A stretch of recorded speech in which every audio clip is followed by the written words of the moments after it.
സുഹൃത്തുക്കളെ, മമ്മൂട്ടി ആരാധകർക്ക് സത്യം പറഞ്ഞ ഒരു സന്തോഷ വാർത്തയാണ്. മമ്മൂട്ടി ആരാധകർക്ക് മാത്രം എന്നൊക്കെ പറയേണ്ടി വരും. എന്ന് വെച്ച് കഴിഞ്ഞാല് ബ്രഹ്മയുഗത്തിൽ ഇത്തവണ കിട്ടിയ ആ അവാർഡ് അവസാനത്തെ അവാർഡാണ്. അല്ലെങ്കിൽ മമ്മൂക്കിക്ക് ഇനിയിപ്പോ കേരളത്തിൽ അങ്ങനെ അവാർഡൊന്നും കിട്ടാനില്ല എന്നൊക്കെ വല്ല തോന്നൽ ആർക്കെങ്കിലും ഉണ്ടെങ്കിൽ ആ ഒരു തോന്നൽ മാറ്റിവെക്കാനുള്ള ഒരു സാധ്യത, അല്ലെങ്കിൽ ആ തോന്നലൊക്കെ നാലായിട്ട് മടക്കിയിട്ട് എവിടെയെങ്കിലും കൊണ്ടുപോയിട്ടൊക്കെ വെക്കാനുള്ള ഒരു ചെറിയ അവസരം മമ്മൂട്ടി ആരാധകർക്ക് വന്നിട്ടുണ്ടെന്നുള്ളതാണ്.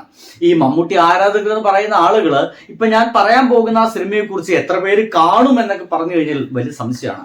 നിങ്ങൾ ആരെങ്കിലും രണ്ടിടങ്ങഴി വായിച്ചിട്ടുണ്ടോ? ഇതാണ് ചോദ്യം. രണ്ടിടങ്ങഴി എന്ന് കേൾക്കുമ്പോൾ തന്നെ ഇതെന്താ സംഭവം എന്ന് പോലും വലിയ പിടുത്തമില്ലാത്ത ആളുകൾ ഇപ്പൊ ഉണ്ട് എന്ന് എനിക്ക് തീർച്ചയായിട്ടും അറിയാം. രണ്ടിടങ്ങഴി വായിച്ചിട്ടുണ്ടോ എന്നാണ് ഞാൻ ആദ്യമായിട്ട് നിങ്ങളോട് ചോദിക്കുന്നത്. ഈ രണ്ടിടങ്ങഴി 1950-കളില് കുട്ടനാട്ടിലെ ഈ കർഷകരുടെ ജീവിതം അത് ഗംഭീരമായിട്ട് വരച്ചു കാണിച്ച, ആ ഒരു ദുരിതം ഏറ്റവും ഗംഭീരമായിട്ട് വരച്ചു കാണിച്ച ഒരു നോവലാണ്. തകഴി ശിവശങ്കർ പിള്ള എന്ന് പറയുന്ന ഒരു ഗംഭീരനായിട്ടുള്ള ഒരു എഴുത്തുകാരനാണ് അത് എഴുതിയിട്ടുള്ളത്. അദ്ദേഹം ഇപ്പൊ ജീവിച്ചിരിപ്പില്ല, എന്നാൽ നോവല് ഇപ്പോഴും നമ്മുടെ മുമ്പിലേക്ക് അങ്ങനെ ജീവിച്ചിരിക്കുന്നുണ്ട്. ആ നോവലിനെ ആസ്പദമാക്കി അടൂർ ഗോപാലകൃഷ്ണൻ, മലയാളത്തിലെ എണ്ണം പറഞ്ഞ സംവിധായകൻ, മലയാളം എന്ന് പറയുന്ന ഈ ഒരു ഭാഷയെ ഒരുപക്ഷെ ലോകത്ത് ഇങ്ങനത്തെ ഒരു മലയാള ഭാഷയുണ്ടെന്നും ഇങ്ങനത്തെ ഒരു മലയാള ഭാഷയിൽ ഇത്തരത്തിലുള്ള സിനിമകൾ ഉണ്ടാകുന്നുണ്ട് എന്നൊക്കെ ലോകത്തെ അറിയിച്ച ആദ്യത്തെ മനുഷ്യനായിട്ട് ഒരു പക്ഷേ നമുക്ക് അടൂർ ഗോപാലകൃഷ്ണനെ കാണേണ്ടി വരും. എന്തായാലും ഈ ചങ്ങാതി ഒരു പുതിയ സിനിമ എടുക്കാൻ പോകുന്നു. ആ ഒരു പുതിയ സിനിമയിൽ മമ്മൂട്ടി അഭിനയിക്കാൻ പോകുന്നു എന്നതാണ്. നോക്കൂ, അടൂർ ഗോപാലകൃഷ്ണൻ ഇക്കാലയളവിൽ എടുത്തിട്ടുള്ള സിനിമകളൊക്കെ എടുത്തു നോക്കുന്ന സമയത്ത് അതിൽ മമ്മൂട്ടി മാത്രമാണ് നായക കഥാപാത്രമായിട്ട് അഭിനയിച്ചിട്ടുള്ളത്. അല്ലെങ്കിൽ മമ്മൂട്ടി മാത്രമാണെന്നല്ല, മമ്മൂട്ടിയാണ് നായക കഥാപാത്രമായിട്ട് പലപ്പോഴും പരിഗണിച്ചിട്ടുള്ളത്. മോഹൻലാലിനെ എനിക്ക് തോന്നുന്നത് ഒരു സിനിമയിൽ പോലും മോഹൻലാലിനെ പരിഗണിച്ചിട്ടില്ല. അങ്ങനത്തെ ഒരു നായകൻ എനിക്ക് പറ്റില്ല എന്ന് പച്ച മലയാളത്തിൽ തന്നെ അടൂർ ഗോപാലകൃഷ്ണൻ പറഞ്ഞിട്ടുണ്ട്. അങ്ങനെ സുന്ദരനായിട്ടൊരു വില്ലനൊന്നും വേണ്ട, എന്റെ വില്ലൻ പക്കാ വില്ലൻ ആയിരിക്കണം. എന്റെ ഇതിലത്തെ നായകനാണെങ്കിൽ അതൊരു ഗംഭീര നായകൻ തന്നെ ആയിരിക്കണം. രണ്ടു കൂട്ടിക്കളഞ്ഞിട്ടുള്ള ഒരു അവസ്ഥയിൽ ഒരാള് എന്റെ സിനിമയ്ക്ക് വേണ്ട എന്നാണ് അടൂർ ഗോപാലകൃഷ്ണൻ ഒരിക്കൽ പറഞ്ഞിട്ടുള്ളത്. അത് വലിയ വിമർശനത്തിനൊക്കെ ഇടയുണ്ടാക്കി നമ്മുടെ മോഹൻലാലിന്റെ ആരാധകർ മുഴുവൻ അടൂർ ഗോപാലകൃഷ്ണൻ പിടിച്ചിട്ട് ഈ പോസ്റ്റർ ഒട്ടിക്കുന്ന അവസ്ഥയിലേക്കൊക്കെ അദ്ദേഹത്തിന്റെ വാക്കുകളൊക്കെ അന്ന് എത്തിയിരുന്നു. എന്തായാലും അതിനൊരു മറുപടി കൊടുത്ത രീതിയിലൊക്കെ ഈ അടുത്ത കാലത്ത് മോഹൻലാൽ അടൂർ ഗോപാലകൃഷ്ണനെ കുറിച്ചൊക്കെ ചെറിയ രീതിയിൽ ഒരു കൊട്ടു കൊടുക്കുന്ന രീതിയിലൊക്കെ പരാമർശിച്ച് സംസാരിച്ചിരുന്നു. അതും നമ്മൾ കേട്ടതാണ്. അതും നമ്മുടെ കേരളത്തിൽ ഗംഭീരമായിട്ട് ചർച്ചയാക്കപ്പെട്ട ഒരു വിഷയമാണ്. സംഗതികളൊക്കെ അവിടെ കിടക്കട്ടെ. മമ്മൂക്ക ഇനി ഈ സിനിമയിൽ അഭിനയിക്കുന്നു എന്നുള്ളതാണ് ഇതിലത്തെ ഏറ്റവും വലിയ ഹൈലൈറ്റ് എന്ന് പറയുന്നത്. നമ്മുടെ അടൂർ ഗോപാലകൃഷ്ണന്റെ സിനിമയിൽ അഭിനയിക്കുന്നു. എപ്പോഴൊക്കെയാണ് അടൂർ ഗോപാലകൃഷ്ണൻ എന്ന് പറയുന്ന ആ മഹാനായ സംവിധായകനോടൊപ്പം മമ്മൂട്ടി എന്ന് പറയുന്ന അതിഗംഭീരനായിട്ടുള്ള ആ ഒരു അഭിനേതാവ്, അങ്ങനെ തന്നെയാണ് അദ്ദേഹം വിളിക്കേണ്ടത്. അദ്ദേഹത്തെ മഹാനടൻ വിളിക്കുന്നത് അദ്ദേഹത്തിന് ഇഷ്ടമല്ല, എങ്കിലും നമുക്ക് അതിഗംഭീരനായിട്ടുള്ള നമുക്ക് അതിൻ്റെ ഒപ്പം കൂട്ടിച്ചേർക്കാം. ആ ഒരു മഹാനടൻ അല്ലെങ്കിൽ ആ ഒരു ഗംഭീരനായിട്ടുള്ള ഒരു നടനില്ലേ, ആ ഒരു അഭിനേതാവ് എപ്പോഴൊക്കെയാണ് അടൂർ ഗോപാലകൃഷ്ണൻ പറയുന്ന ആ ഒരു സംവിധായകനോടൊപ്പം ചേർന്ന് അഭിനയിച്ചിട്ടുള്ളത്, അപ്പോഴൊക്കെ ഒരു അവാർഡ് സ്വന്തം പെരയ്ക്ക് കൊണ്ടുപോകാൻ മമ്മൂട്ടിക്ക് കഴിഞ്ഞിട്ടുണ്ടെന്നുള്ളതാണ്. അപ്പൊ രണ്ടിടങ്ങഴി എന്ന് പറയുന്ന സിനിമ അത് നമ്മുടെ തകഴി ശിവശങ്കർ പിള്ളയുടെ 50-കളിൽ എഴുതപ്പെട്ട ആ ഒരു സിനിമ, ആ ഒരു നോവല് സിനിമയാക്കപ്പെടുമ്പോൾ അതിൽ എന്തൊക്കെ മാറ്റങ്ങൾ വരാം, ഏതൊക്കെ രീതിയിലായിരിക്കും അതിനൊക്കെ നമ്മുടെ മുമ്പിലേക്ക് അവതരിപ്പിക്കുക. എനിക്ക് തോന്നുന്നത് അങ്ങനെയാണെങ്കിൽ ഇത് അപാരമായ അഭിനയ സാധ്യതകൾ മമ്മൂട്ടി എന്ന് പറയുന്ന മനുഷ്യന്റെ മുമ്പിലേക്ക് എത്തപ്പെടുന്നു എന്നുള്ളതാണ്. ഏറെക്കാലമായി ഒരു നാടൻ വേഷം, ഒരു പക്ക നാടൻ വേഷം, പക്ക കേരളത്തിലെ ഒരു പഴയ കാലഘട്ടത്തിലെ ഒരു പച്ച നാടൻ വേഷമൊക്കെ മമ്മൂട്ടി എന്ന് പറയുന്ന മനുഷ്യനെ അഭിനയിച്ചിട്ട് ഏറെ കാലമായി. കുറെ വർഷങ്ങൾക്ക് മുമ്പ് ഒരു കർഷക കുടുംബത്തിലെ ഒരു മനുഷ്യനായിട്ടൊക്കെ അഭിനയിച്ച സിനിമകളൊക്കെ നമ്മുടെ മുമ്പിലുണ്ട്. അതല്ലാതെ പിന്നീട് അങ്ങനത്തെ ഒരു കർഷക കുടുംബം, പശുവിനെ നോക്കി വളർത്തുന്ന, കൃഷി നടത്തുന്ന അങ്ങനത്തെ ഒരു കുടുംബസ്ഥനായിട്ടുള്ള ഒരു മനുഷ്യന്റെ കഥയും നമ്മുടെ മുമ്പിലേക്ക് എത്തിയിട്ടില്ല. അപ്പോൾ ഈ ഒരു രണ്ടിടങ്ങഴി സിനിമയാവുകയാണെങ്കിൽ ആ കുട്ടനാട്ടിൽ അന്നത്തെ അവസ്ഥയും അന്നത്തെ പട്ടിണിയും അന്നത്തെ ഉച്ചനീചത്വങ്ങളൊക്കെ വളരെ കൃത്യമായിട്ടൊക്കെ വരച്ചു കാണിച്ച നോവലായതുകൊണ്ട് തന്നെ മമ്മൂട്ടി എന്ന് പറയുന്ന ആ ഒരു മനുഷ്യന് അപാരമായ അഭിനയ സാധ്യതകൾ ആ സിനിമയിൽ ഉണ്ടെന്നുള്ളതാണ്.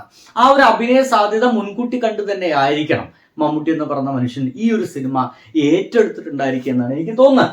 ഇനി അത് മാത്രമല്ല കേട്ടോ, ഇതുമായി ബന്ധപ്പെട്ട് വേറൊരു അപ്ഡേഷൻ വരുന്നത്, ഇതില് ഒരു ഗംഭീര നടി കൂടി അഭിനയിക്കുന്നുണ്ടെന്നൊക്കെ പറയുന്നുണ്ട്. എന്തൊക്കെയായാലും ഫെബ്രുവരിയിൽ, അടുത്ത മാസം മുതൽ ഇതിന്റെ ഷൂട്ടിംഗ് ആരംഭിക്കുമെന്നൊക്കെയാണ് നമുക്ക് കിട്ടുന്നത്. സ്ക്രിപ്റ്റ് സെലക്ട് ചെയ്യുക എന്നുള്ളതാണ് മമ്മൂട്ടി എന്ന് പറയുന്ന മനുഷ്യൻ ഈ അടുത്ത കാലങ്ങളിൽ ചെയ്തിട്ടുള്ള ഏറ്റവും നല്ല പരിപാടി. സ്ക്രിപ്റ്റ് സെലക്ട് ചെയ്യുക. തൻ്റെ മുമ്പിലേക്ക് വരുന്ന ആയിരക്കണക്കിന് സ്ക്രിപ്റ്റുകളിൽ തനിക്ക് പറ്റുന്ന ഒരു നല്ല സ്ക്രിപ്റ്റ് സെലക്ട് ചെയ്യുക, അതിൽ അഭിനയിക്കുക, അതിൽ അഭിനയിച്ച് ഭ്രമിപ്പിച്ചുകൊണ്ട് അയാൾ തന്നെ അത് ആഘോഷിക്കുന്നു. അയാൾ ആഘോഷിക്കുന്നത് കണ്ടു കഴിഞ്ഞാൽ ജനങ്ങളും അതിനൊപ്പം ആഘോഷിക്കുന്നു എന്നുള്ളതാണ്. എന്തായാലും അങ്ങനത്തെ ഒരു സ്ക്രിപ്റ്റ് സെലക്ഷൻ തന്നെയാണ് ഇതും എന്നൊക്കെ പറയേണ്ടി വരും. ഏറ്റവും ഇൻട്രസ്റ്റിംഗ് ആയ സംഭവം എന്ന് വെച്ച് കഴിഞ്ഞാൽ മമ്മൂട്ടി കമ്പനി തന്നെയാണ് ഈ പ്രൊജക്റ്റ് ഓൺ ചെയ്യുന്നത് എന്നുള്ളതാണ്. അപ്പൊ മമ്മൂട്ടി കമ്പനി തന്നെയാണ് ഈ പ്രൊജക്റ്റ് ഓൺ ചെയ്യുന്നതെങ്കിൽ അത് മമ്മൂട്ടി എന്ന് പറയുന്ന മനുഷ്യന് പരിപൂർണമായിട്ടും വിശ്വാസമുള്ള ഒരു കഥയാണെന്നർത്ഥം, വിശ്വാസമുള്ള ഒരു തിരക്കഥയാണെന്നർത്ഥം. അല്ലെങ്കിൽ അത് അടൂരാണ് സിനിമ എടുക്കുന്നത്, പിന്നെ വേറെ ഒന്നും ആലോചിക്കേണ്ട, അതിൽ പോയിട്ട് അഭിനയിക്കുന്നേ എന്നുകൂടി ഒരു പക്ഷേ മമ്മൂട്ടി ചിന്തിച്ചിരിക്കാം. അടൂർ ഗോപാലകൃഷ്ണന്റെ സംവിധാന രീതികളും അദ്ദേഹത്തിന്റെ സിനിമയിൽ അഭിനയിച്ചാൽ അയാൾക്ക് കിട്ടുന്ന, മമ്മൂട്ടി എന്ന് പറഞ്ഞ മനുഷ്യന് കിട്ടുന്ന സാറ്റിസ്ഫാക്ഷനെ കുറിച്ചിട്ടും നമ്മളെക്കാൾ കൂടുതൽ മമ്മൂട്ടി എന്ന് പറയുന്ന മനുഷ്യൻ തന്നെ ആയിരിക്കും ബോധ്യം ഉണ്ടായിരിക്കുക. അതിന്റെ ഭാഗമായിട്ടായിരിക്കും ഇത് മമ്മൂട്ടി കമ്പനി തന്നെ ഈ പ്രൊജക്ട് ഓൺ ചെയ്യുന്നുണ്ടായിരിക്കുക. 25 ദിവസം ഫെബ്രുവരിയിൽ ഒരു മാസം മുഴുവൻ കിട്ടുകയാണെങ്കിൽ 25 ദിവസമാണ് ഈ ഒരു പ്രൊജക്റ്റിനായിട്ട് മമ്മൂട്ടി കൊടുത്തിരിക്കുന്നത്. ഏകദേശം 10-30 വർഷങ്ങളായി അടൂർ ഗോപാലകൃഷ്ണനും മമ്മൂക്കയും കൂടിയിട്ട് ഒന്ന് ഒത്തുചേർന്നിട്ടുള്ളത്. അവസാനമായിട്ട് ഇവര് ഒന്നിച്ചൊരു സിനിമ വിധേയൻ എന്ന് പറയുന്ന സിനിമയാണ്. ഞാനിത് പറയുമ്പോൾ 2K കിഡ്സ് എന്ന് പറയുന്ന പുതിയ ആളുകൾ എത്ര പേര് വിധേയൻ എന്ന് പറയുന്ന സിനിമ കണ്ടിട്ടുണ്ടെന്ന് എനിക്ക് വലിയ പിടുത്തമൊന്നുമില്ല കേട്ടോ. നിരവധി പുരസ്കാരങ്ങൾ വാങ്ങിച്ചു കൂട്ടിയ സിനിമയായിരുന്നു വിധേയൻ എന്ന് പറയുന്നത്. അതിലത്തെ ഒരു കൊടൂര വില്ലൻ കഥാപാത്രമൊക്കെ ഉണ്ട്.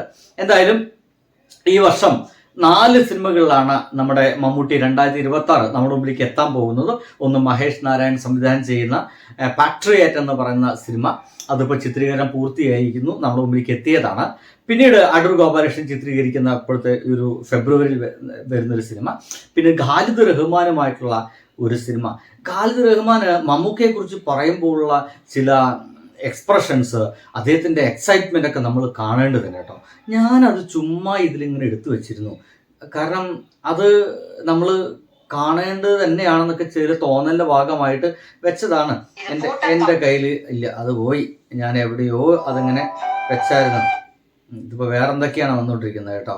എന്തൊക്കെയായാലും സുഹൃത്തുക്കളെ, അതിഗംഭീരമായിട്ടുള്ളൊരു സിനിമ കൂടി നമ്മുടെ മുമ്പിലേക്ക് വരാൻ പോകുന്നു എന്നാണ് ഇപ്പോൾ നമുക്ക് കിട്ടുന്നൊരു വിവരം. എന്തായാലും അത് ഞാൻ മുന്നേ പറഞ്ഞ പോലെ മമ്മൂക്കയ്ക്ക് കിട്ടുന്ന അവാർഡുകൾ, ബ്രഹ്മയുഗത്തോട് കൂടിയിട്ട് മമ്മൂട്ടിക്ക് കിട്ടുന്ന അവാർഡുകൾ നിൽക്കാൻ പോകുന്നു എന്ന തോന്നലൊക്കെ ചില ആളുകളൊക്കെ ഉണ്ടെങ്കിൽ, സോക്കുള്ള ചില ആളുകൾക്ക് ഉണ്ടെങ്കിൽ, ആ തോന്നലുകളൊക്കെ വെറും തോന്നലുകൾ മാത്രമായിട്ട് മാറാൻ പോകുന്നു എന്നാണ് എനിക്ക് പറയാനുള്ളത്. കാരണം അടൂർ ഗോപാലകൃഷ്ണൻ എന്ന് പറയുന്ന ആ നമ്പർ 1 സംവിധായകനോടൊപ്പം ഇന്ത്യ കണ്ട നമ്പർ 1 അഭിനേതാവാണ് അഭിനയിക്കാൻ പോകുന്നത്. നമ്മുടെ മുമ്പിലേക്ക് മാസ്മരിക പ്രകടനങ്ങളായിരിക്കും നമുക്ക് കാണാൻ കഴിയുക. അത് സംഭവിക്കട്ടെ എന്ന് തന്നെ വിചാരിച്ചുകൊണ്ട് എല്ലാവർക്കും ഒരു നല്ല ദിവസം നേർന്നുകൊണ്ട് നിർത്തട്ടെ. ബൈ.